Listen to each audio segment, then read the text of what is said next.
Kemudian hadis berikutnya. Hadis kelima. An Ummul Mukminin Ummi Abdullah Aisyah radhiyallahu anha qalat qala Rasulullah sallallahu alaihi wasallam man ahdatha fi amrina hadza ma laysa minhu fa huwa rad. Rawal Bukhari Muslim wa fi riwayat li Muslim man amila amalan laysa ali amruna fa huwa rad. Dari Ummul Mukminin Ummi Abdullah Aisyah semoga Allah meridainya, beliau berkata Rasulullah sallallahu alaihi wasallam telah bersabda, barang siapa yang membuat hal yang baru di dalam urusan kami, itu dalam agama kami, sesuatu yang bukan darinya, maka tertolak. Hadis riwayat Bukhari Muslim. Dan dalam riwayat Muslim, barang siapa yang beramal dengan sebuah amalan yang bukan atau yang tidak ada padanya perintah kami, maka tertolak. Sebagaimana sudah tersebut dalam hadis pertama, hadis ini termasuk satu di antara 3 hadis usuluddin. Innamal a'malu binniyat. Itu hadis yang merupakan standar benarnya amal batin. Adapun hadis Aisyah ini hadis yang merupakan standar benarnya amal zahir. Amal zahir dinilai benar kalau kemudian dia sesuai dengan sesuatu yang dibawa oleh Rasulullah sallallahu alaihi wasallam. Dan kalau menyelisih yang dituntunkan oleh Rasulullah sallallahu alaihi wasallam, ikhlas bagaimanapun juga, maka amal tersebut tidak diterima dan tidak dianggap sebagai amal saleh. Dari hadis man ahdatsa fi amrina hadza, itu yang membuat perkara yang baru dalam urusan din ini, fi amrina fi amri dinina, atau fi dinina, maka mencakup seluruh perkara yang baru, baik perkara i'tiqadiyah, qauliyah maupun amaliyah. Perkara akidah, perkara ibadah maupun perkara muamalah. Pokoknya semua perkara yang baru yang dinisbahkan kepada din, maka itu tertolak. Dan itulah yang dinamakan bid'ah.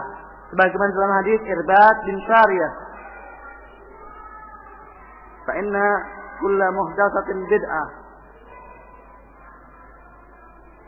wa iyyakum wa muhdatsatil umur fa inna kulla bid'atin dhalalah. Adapun definisi bid'ah yang masyhur dan yang termasuk mencakup seluruh sisinya, seperti yang disampaikan oleh Imam As-Satibi rahimahullah, tariqatun mukhtara'atun fid din tudahi asy-syari'ah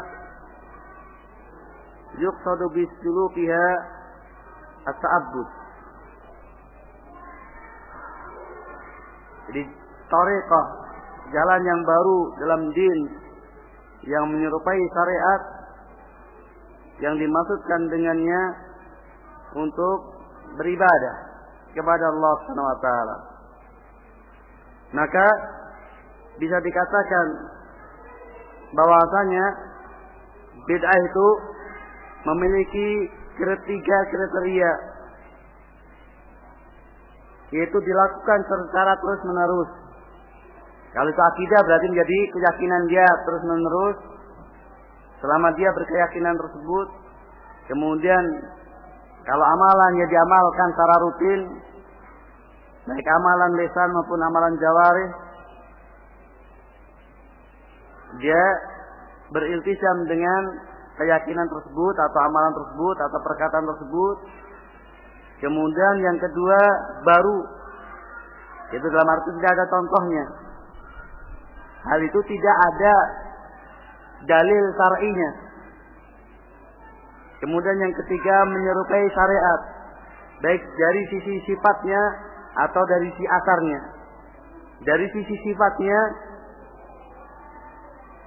yaitu sifat-sifatnya seperti sifat-sifat syariat.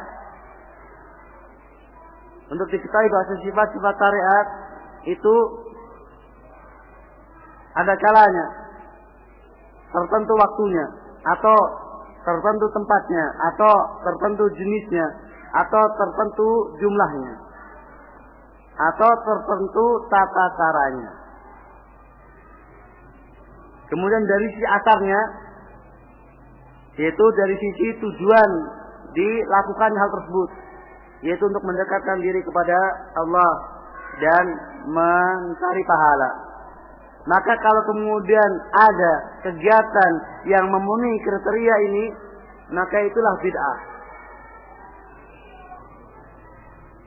Saya jelaskan sedikit tentang maksud dari tertentu waktunya, seperti misalnya sholat, kan sudah tertentu waktunya. Maka kalau kemudian seseorang dia mengadakan sholat dengan tertentu waktunya yang tidak ditentu oleh syariat, maka itu bid'ah. Atau dia mengganti sholat yang sudah tertentu waktunya berpindah kepada waktu yang lainnya, itu juga bid'ah. Yang tertentu tempatnya, seperti haji misalnya, sudah tertentu tempatnya. Maka kalau kemudian ada upaya mengganti haji di Indonesia saja misalnya, karena setiap tahunnya banyak jemaah haji, supaya tidak ngirit biaya, sayang toh sama-sama ke sana apa toh khususnya batu, ya dibuatlah batu dengan bangunan seperti itu, sudah tidak usah jauh-jauh ke Mekah. Muspo banyak sekali uang yang dibuang setiap tahunnya. Bahkan kemudian karena terlalu parah nanti banyak yang mati. Pindah saja di Indonesia. Untuk orang Indonesia di Indonesia. Sebagaimana sholat bisa di mana saja. Demikian juga haji. Nah ini bid'ah. Demikian juga kalau seorang menentukan tempat tertentu untuk sebuah amal ibadah yang syariat tidak menetapkan ketentuan tempat tersebut, maka itu bid'ah. Kemudian dari sisi jenisnya, misalnya zakat fitrah, jenisnya sudah ditentukan, yaitu qut, makanan pokok. Maka kalau kemudian ada orang berzakat fitrah dengan anggur merah bagi masyarakat Indonesia, walaupun 10 kilo tidak diterima, sehingga dia berzakat fitrah dengan beras. Karena demikianlah jenis sudah ditentukan, yaitu qut, makanan pokok di negeri di mana dia hidup. Kemudian ditinjau dari jumlahnya. Seperti sholat misalnya sudah ditentukan bilangan rakaatnya. Demikian juga zakat, misalnya zakat mal, sudah ditentukan bilangan persennya. Maka barang siapa yang menggantinya dengan bilangan yang lainnya, maka itu bid'ah. Demikian juga seandainya seseorang membuat amalan tertentu dengan jumlah tertentu yang tidak ditentukan oleh syariat, maka itu bid'ah. Karena dia telah membuat sesuatu yang menyerupai syariat dari sisi sifatnya.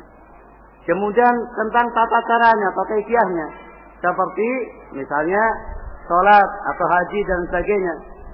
Tata caranya dengan cara ruku, sujud, kemudian duduk dan dua sujud dan sebagainya.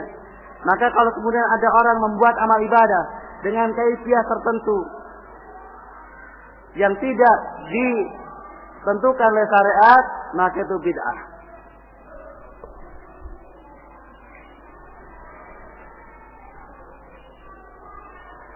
Ikhwafidin hasanallahu wa iyyakum, untuk orang-orang yang masih ngeyel terhadap bid'ah, kalau kemudian mereka beralasan bahwa itu kan baik, masa orang berzikir kemudian dilarang, masa orang selawat dilarang, masa orang melakukan demikian dilarang, orang kebaikan. Maka coba ajak bicara dia kepada sesuatu yang mesti dia mengingkarinya. Pak, kalau saya mau salat subuh 4 rakaat gimana Pak? Ya jelas tidak boleh. Mengapa? Lu kan baik. Lu daripada 2 rakaat lebih baik mana? 4 rakaat atau 2 rakaat? Banyak tahlilnya lo. Sujudnya lebih banyak. Takbirnya lebih banyak. Bukankah sujud, ruku, takbir dan kebaikan? Karena terlarang. Mana larangan? La tusolli subuh 4 rakaat mana? Ya karena contohnya, tidak ada contohnya. Contohnya ketentuannya 2. Tidak boleh 4. Walaupun baik menurut kita, tapi jelek menurut syariat. Ya sudah. Demikian juga apa yang Bapak lakukan. Baik menurut Bapak, jelek menurut syariat kalau nggak ada contohnya. Karena demikian. Jadi baik menurut kita, tapi kalau tidak ada contohnya jelek menurut syariat. Nah, beda bid'ah, beda istilah ulama masalihul mursalah.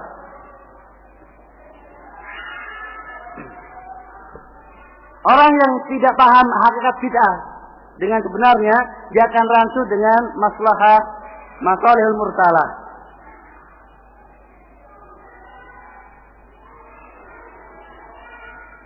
Kalau perkara duniawi jelas tidak diingkari selama itu membawa kebaikan, walaupun baru semua.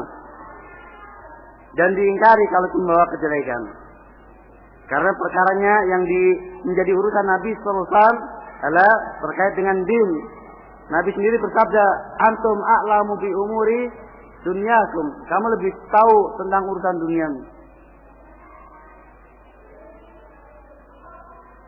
Namun itu pun tetap harus sesuai dengan koridor syariat. Tidak boleh merusak yang sudah ditentukan oleh syariat. Maka untuk bisa membedakan antara keduanya, coba perhatikan kedua hal berikut ini. Bahwa masalihul mursalah itu terjadi pada perkara duniawi atau pada sarana. Wasilah demi penjagaan 5 maqasid syariat, yaitu agama, jiwa, harta, keturunan dan akal. Sementara bid'ah terjadi pada ibadah atau goyah, pada goyahnya.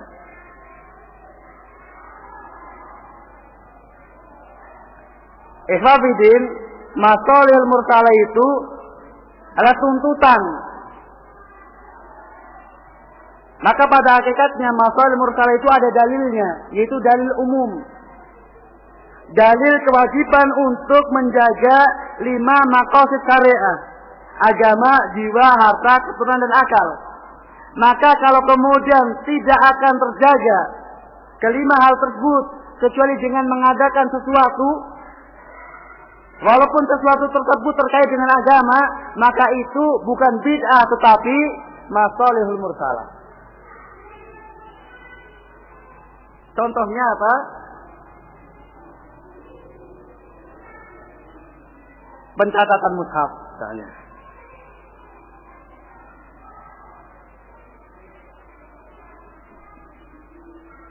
Pencatatan pembukuan kitab-kitab hadis misalnya. Itu adalah tuntutan demi terjaganya syarat ini. Kalau di awal waktunya nggak perlu karena Rasulullah masih ada. Sahabat buat kuat hafalannya.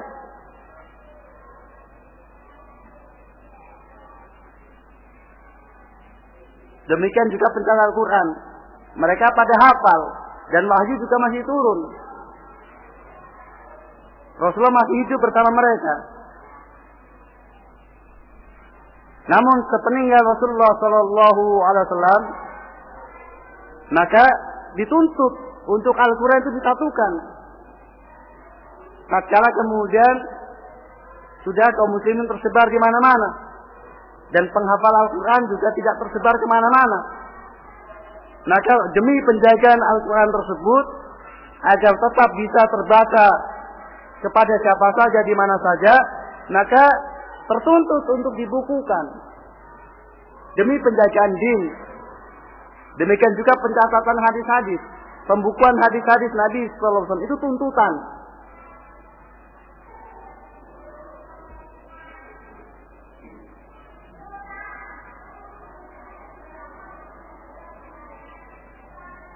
Bahkan demikian juga terhadap hukum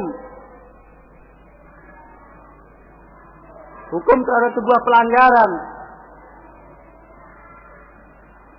Kadang diperlukan hukum baru yang tidak ditentukan oleh syariat kalau itu demi penjagaan yang tidak akan terjaga sehingga dengan diadakan hukum tersebut. Jadi belum ada ketentuan hukumnya dalam syariat, maka kemudian diadakan menurut ijtihadnya hakim atau penguasa ketika itu apa hukum yang pas terhadap pelanggaran tersebut demi terjaganya ima keturunan, ima harta atau akal. Jadi selama itu demi untuk kemudian terjaganya 5 maqasid syariat tersebut yang tidak akan terjaga kecuali dengannya, maka pengadaan hal itu tidak termasuk bid'ah, tetapi masalihul mursalah. Yang kedua, bahwa masalihul mursalah itu tidak ada tuntutan untuk dikerjakan pada masa Nabi sallallahu alaihi wasallam. Adapun bid'ah, tuntutan untuk dikerjakan itu tidak ada pada masa Nabi sallallahu alaihi wasallam. Misalnya, azan pada salat Id. Kalau kemudian seorang mengadakan azan pada salat Id dengan alasan untuk supaya memanggil manusia,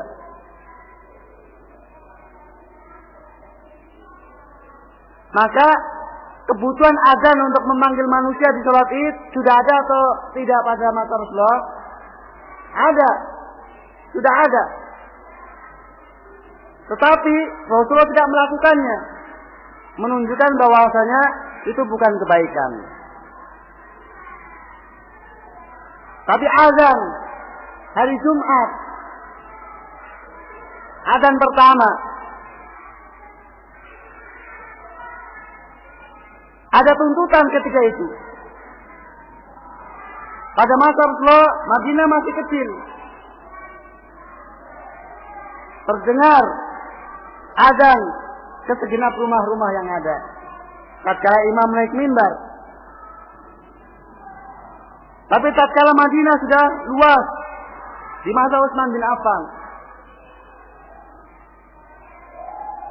maka azan tidak terdengar kemana-mana. Sementara kadang orang lalai kalau waktu sudah masuk, maka dibutuhkan azan pertama untuk mengingatkan.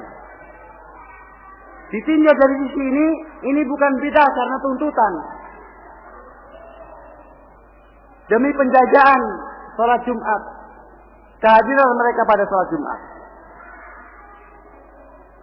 Dan ditinjau dari sisi yang lainnya, yaitu karena ini sunnah khulafaur rasyidin, maka bukan bid'ah. Sama sebagaimana jam'ul mushaf, penggabungan mushaf menjadi satu qiraah. Mushaf Utsmani misalnya. Ditinjau dari sisi tuntutan demi penjagaan agama, penjagaan perpecahan, supaya tidak terjadi pertumpahan darah pada kaum muslimin, maka mushaf disatukan. Karena ketika itu betul-betul sudah hampir terjadi pertikaian, perpecahan. Karena ini membaca ini. Maka kemudian Utsman bersiap untuk kemudian mushaf disatukan, jadi mushaf Utsman. Ditinjau itu tuntutan bukan bid'ah. Ditinjau di sisi lain, yaitu dialah khulafaur rasyidin, juga bukan bid'ah karena alaikum bi sunnati wa sunnatil khulafair rasyidin.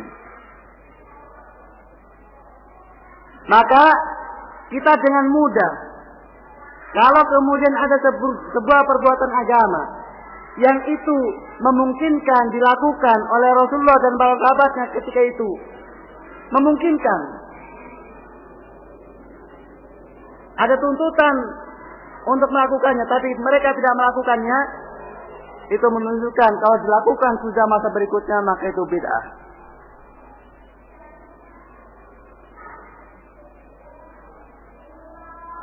Seperti misalnya Maulid Nabi. Perayaan Maulid Nabi demi membangkitkan rasa cinta kepada Nabi sallallahu alaihi wasallam.